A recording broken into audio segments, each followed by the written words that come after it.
হাতে মাখা চিকেন। হ্যাঁ, আপনারা ঠিকই শুনেছেন, হাতে মেখে আপনাদের আজ চিকেন করে দেখাবো। তো চলুন আর কথা না বাড়িয়ে দেখে নেওয়া যাক। এখানে 2 কেজি মাংস দিয়ে দিলাম। এই 2 কেজির মাংসের জন্য 500 পেঁয়াজ কুচিয়ে নিয়েছি। আপনারা যদি মাংসটা কম নেন পরিমাণে, তাহলে সব কিছুর পরিমাণ একটু কমিয়ে দিতে হবে।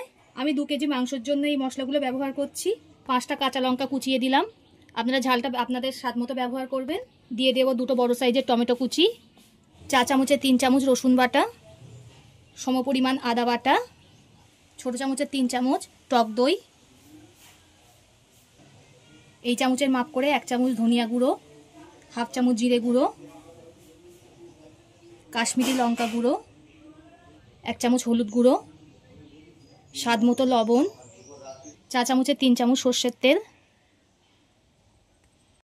এবার এটাকে খুব ভালো করে মেখে নিতে হবে। খুবই সুন্দর করে মেখে নেবেন, এমনভাবে মাখবেন যাতে প্রতিটা মাংসের গায়ে মশলাগুলো লেগে যায়। আর হ্যাঁ, একটা কথা বলতে তো ভুলেই গেছিলাম, আমাদের চ্যানেলে নতুন হয়ে থাকলে চ্যানেলটি সাবস্ক্রাইব করে আমাদের পাশে থাকবেন। এটা কিন্তু মাখা হয়ে গেছে। নুনটা ধরিয়ে নিয়েছি। খুব আস্তে আস্তে ধিমে আঁচে কষিয়ে নিতে হবে। খুব ভালো করে ঢাকা দিয়ে দিয়ে কষতে হবে। আমি এখানে চাপা ঢাকা দিয়ে দিলাম। 1-2 মিনিট পর পর ঢাকা খুলে নাড়তে হবে।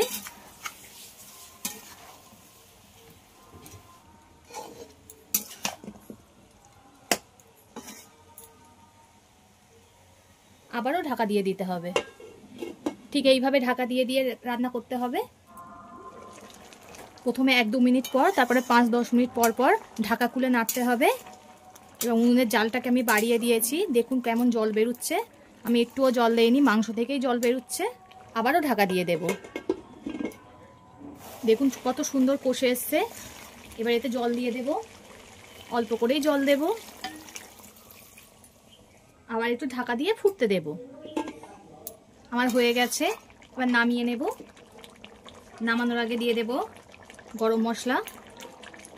ভিডিওটা ভালো লাগলে লাইক ও শেয়ার করে দেবেন এবং কমেন্ট করে জানাবেন আপনাদের মতামত। পরবর্তী ভিডিওতে আপনাদের সঙ্গে আবার দেখা হচ্ছে।